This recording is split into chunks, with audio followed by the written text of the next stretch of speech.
is Tracy again at Ornamentia.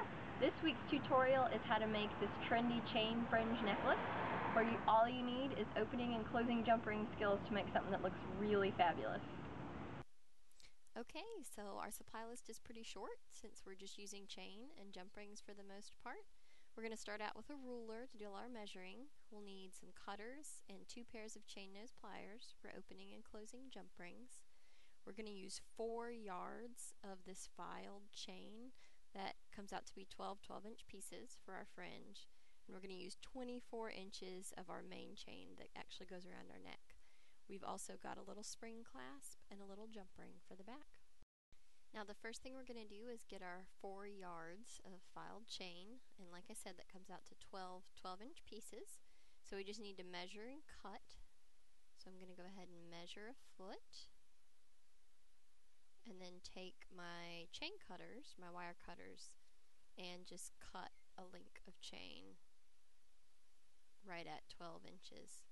So that gives me my first one. We want to go ahead and cut all 4 yards so that we end up with 12 equal pieces.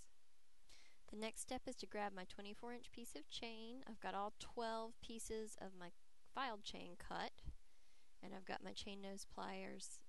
The first thing we're going to do to start attaching them is to find the center of our main necklace.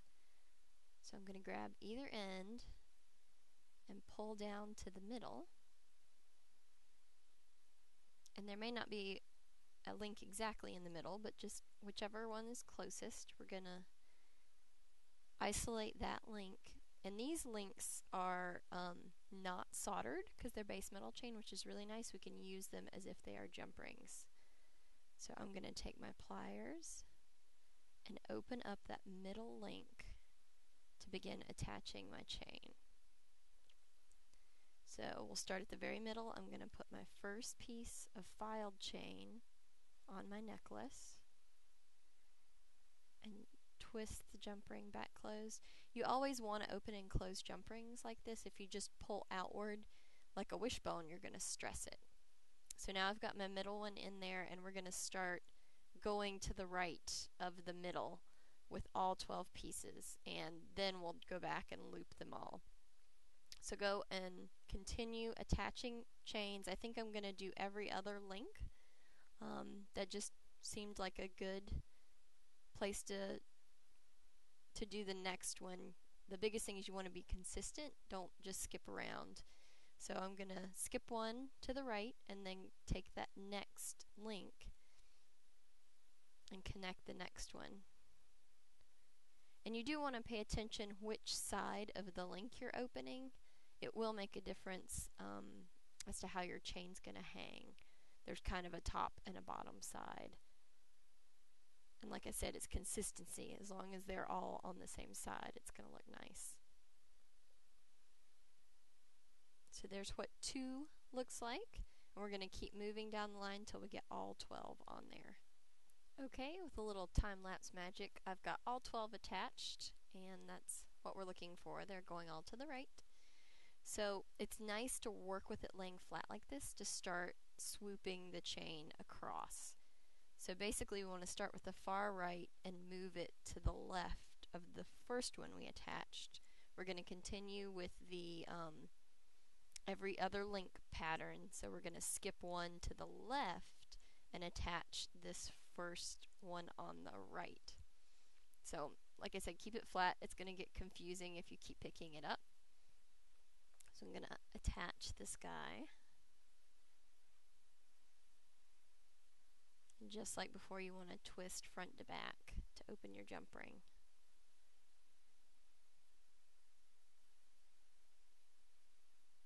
There you go. So there's the general idea. So I'm going to go ahead and find, oh, that's the third one. Go ahead and find the next one and work my way across, and I want to bring it across in front of the other pieces that are lying down on the table and swoop over to the left. Okay, so we're just going to skip ahead to what 2 finished attached pieces look like, and really you're going to continue the same process. Grab from the right, pull to the left, keep the others laying flat underneath. And really this is just going to help you not make a hodgepodge, crazy, tangled mess. So keep moving it across until you're finished. Okay folks, with patience and diligence, this is what you get. It's nicely draping from the right to the left. They're all crossing in the same pattern. Has a nice swing to it. So the only thing we have left is we're going to just put a clasp on it. So we're going to bring the back around, and I have a little spring clasp, which will open. You just kind of kick the little loop to one side with your pliers, and you can hook the back side to your necklace. Oh, I didn't open it enough. Let's try that again.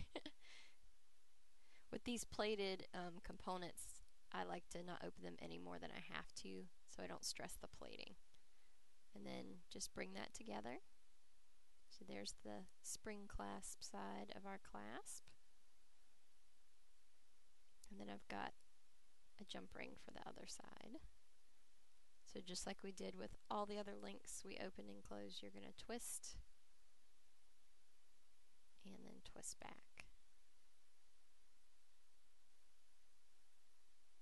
You might have to wiggle a little bit just to get it to line up.